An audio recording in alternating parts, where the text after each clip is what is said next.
Hey, Hey what's Vidal, what's going going on? on? How you doing, man? I'm doing well. Let a couple people join. I think slowly a couple people is joining. Let me start. I'm gonna introduce the series. So welcome everyone. Slowly some people are gonna be joining us. This is the policy. Welcome to the policy table with the next 100. And it's just a pleasure to go on live with the Fix the 13th and Aaron. Actually after we had our event last week. So with that being said, my name is Vidal Guzman. I'm PE at the Next 100, and I'm also a co-founder of the Fix It 13th campaign. A little bit of the 13th campaign, the Fix It 13th campaign. Three demands is end legal slavery, minimum wage, and bargaining power for people incarcerated to join and be able to be a part of unions. So Aaron, what's going on, man? Introduce yourself, you know what I'm saying? And let's talk about it. Like what happened last week, man? Yeah, hey everybody, I'm Aaron. I'm finishing up law school and have been working with Vidal since about September we got this. Yeah. We launched this together. But it's picking up steam, and it's really exciting. But unfortunately, we got to deal with this bullshit that the governor started. And how do you kind of feel around, Governor Hochul trying to bring like private sectors back into the prison system after 125 years? What is your thought on that? I give my thought on that. Yeah, I mean, this is sort of exactly the opposite of what should be happening. That this campaign is all about ending exploitation, and this is bringing back exploitation in a way that hasn't been around in 125 years, like you said, for the private industry to benefit. And right now, it's awful with Corecraft and with the prisons themselves benefiting from exploiting labor, but bringing in the private corporations is going the wrong way. Yeah. Yeah, and I agree with you, like for anyone who doesn't know, like a little bit more background, 'cause and me and Aaron knows this, but we want to make sure y'all do know.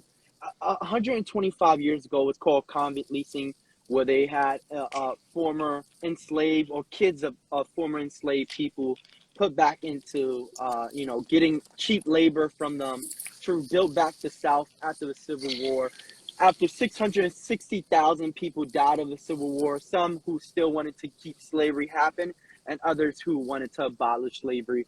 And then the convict lease in itself lost around 30,000 people because of convict leasing, where they was putting human beings through unlivable conditions, and also knowing that they was out working them to death. So with that type of history coming back into our city is a very harmful a solution to return people back to society, but also preparing people to have real good jobs, labor jobs. And that's not how you do it. When you're getting corporations back, it becomes more like for profit than actually making sure that we're returning people back to society with the proper skills that they had. And Aaron, like what should individuals right now who are just hearing about this, what should they do? Like how should we hold the governor accountable? Well, the first thing to do is you're doing it right now by listening, getting yourself more informed. On our website, we got more information, more fact sheets. Make sure you follow us on all our social platforms. But the first thing we got to do is just kill this jobs to jails or jails to jobs program, because it's awful. That's the The first private thing. sector part. The The private private sector part, exactly. Yeah. So some of the other stuff, from what I understand, is actually it's been around for a while. Some of the jails to jobs, and it's not that bad, but it's this particular thing of letting private corporations come into the prisons. Specifically, we're trying to kill. So call your electeds. Make sure they know that you're not in favor of this. That's the first step. And then the second step is moving forward affirmatively. We've got two bills that we're trying to get passed after we kill this. Yeah, yeah. And I think one thing that I say is that, like we have people right now who are being coerced and forced in their labor and vocational. Like I talk about this all the time. People who know me and heard my story, I was coerced and forced in my labor and vocational. I was coerced and forced in my vocational. When I wanted to do computers programs, they told me, hey, we don't have space for you. It's a long waiting line. So I was like, how long is the wait? Can I go to a different facility? They're like, no, if you don't take this vocational right now, you're going back into solitary confinement. And that's a fear, and that's a fear of anyone like myself who survived being in solitary confinement, not 105 days. Like I spent 2.5 years in solitary confinement. So to hear that you're not denying work, but you're saying like, hey, this is not something that fully will benefit me coming home. So I was forced to horse. I was doing masonry for 3.5 years. But also when I went to Riverview Correctional Facility, that's a facility that's going to be closing this year. I came out of solitary confinement, and most of the individuals who was in that compound of the facility itself, and detainees was telling me like, yo, everyone that comes out of solitary confinement is going into, let me correct this, into the mess hall. And I didn't believe it. It was 30 of us, bro, that went in to get programming and get jobs, basically. So the person who distributes the jobs is either the correctional officer or someone who is a citizen. And when I came in there, I was already building skills on porter skills. And what they told me was like, hey, we don't have any of those jobs available. So I said, hey, can you move me to a different facility? Can I wait until those jobs are available? They said, no, actually, we got the mess hall and this is where you're going. And that was a real issue, to be coerced and forced and say like, yo, I just came out of solitary confinement. And, I was there when it was 110 degrees when it's summertime. And I'm, like, I don't want to go back, So for me, seeing this plan from the governor herself, it's like we're stepping backwards, recreating a system that hasn't, fully benefited us. When I look at this, Aaron, I think me and you agree, this is a legal fantasy when the state and correctional decides what exactly is civil and what exactly is treating humans like humans. And the reason why I say that is because it's a legal fantasy that incarcerated people should be getting paid 16 cents and say that's just. We heard Donna from, the ED from a Piece of Light say it like the only difference between a slave was that 16 cents that someone's getting paid. So it's like, I see that, but it's also like these corporations coming in, they're trying to pay people competitive wage. That doesn't mean that they're going to hire them when they come home. And we don't even know what corporations are going to come in there and fully benefit off that. So that I think is another one of the problems, right? That in the governor's proposal, she says competitive wages, but what's that mean? Yeah, what does that mean? It means So 50% of. I think you know about that. Can you speak on the 50% being cut from wages? yeah, so the first thing is competitive. It doesn't mean minimum wage. It doesn't mean industry standard. We know that competitive might mean more than 16 cents an hour, but that could be as little as $3. And so I think it's extremely dangerous to support something without knowing what that might be.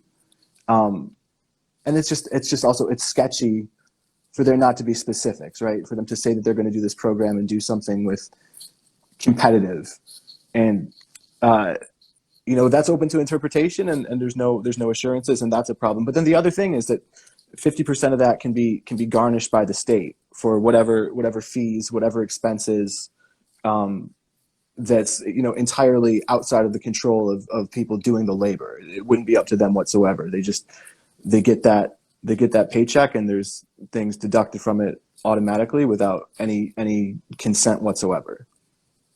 Yeah, I think this is horrible.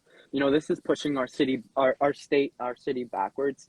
We see in California where the governors right now going through a hassle and problems trying to get their private sectors and private prisons out of their backyard. They're even I think the cycle court system actually told the state, the governor himself, that they can't even. There's no possibilities to eliminate the private prisons and private sectors, and we see that is a problem that's going to happen here. But also, like, let's be truthful.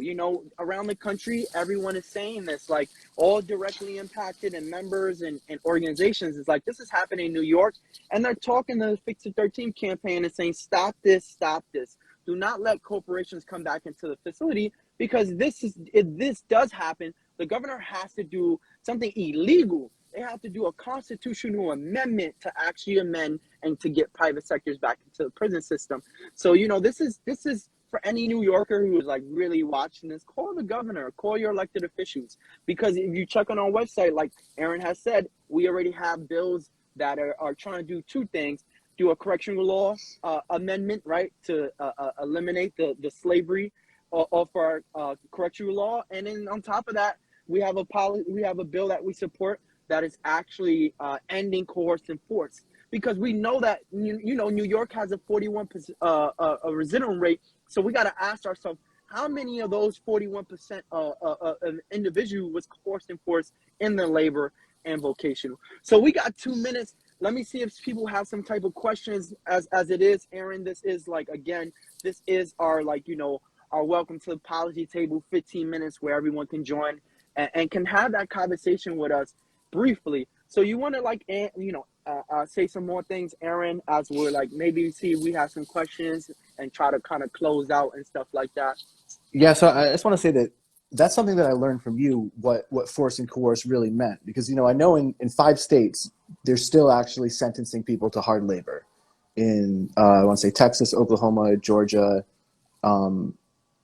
maybe Arkansas, and I think either Mississippi or Alabama, I'm not sure. But that wasn't in, you couldn't do that in New York. And so I didn't realize that what the state considers as voluntary really isn't voluntary, because there is that punishment, and because that punishment is so severe, and sort of the way that really works, so that they can say that it's not slavery. They can say that there's a 16 cents and it's not slavery, and they can say someone chose to do it. They weren't sentenced to do it, so it's not slavery. But that's really not the case.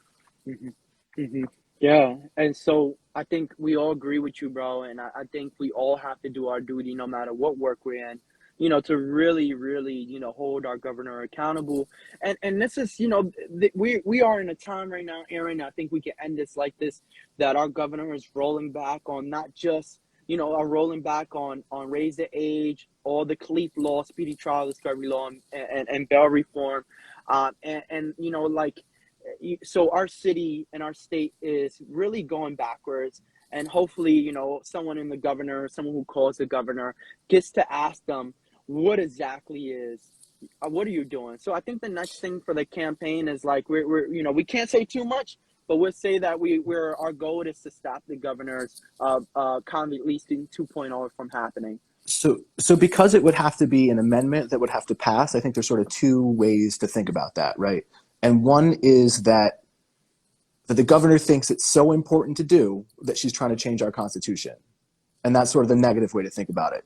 But the other way to think about it is that if we don't kill it before it comes to the people, and I think we will be able to kill it, especially with everyone watching this and everyone getting the word out, I think we'll be able to kill this. But if it doesn't, we have a second chance, which is to vote it down as a referendum, to make sure that something doesn't come back to the Constitution after 125 years of people realizing it was wrong in the first place. Yeah. Thank you. So, Aaron, thank you for joining, and thank you everyone for joining us. As I said before, this is our way for PEs to invite people to the welcome to the policy table, because we are the individuals who have been impacted by these issues. So it's very important that we have these conversations, especially at the Next 100, the think tank. So we'll be having these more. Thank you, Aaron, the Fix the 13th campaign, everyone who's watching us, and all the good troublemakers. Keep, doing good trouble. So have a good day, yeah, Aaron. I appreciate you, my brother. You know what I'm saying? I appreciate you too. Be good, everybody. Peace, yeah. All right, Bye. peace, yeah.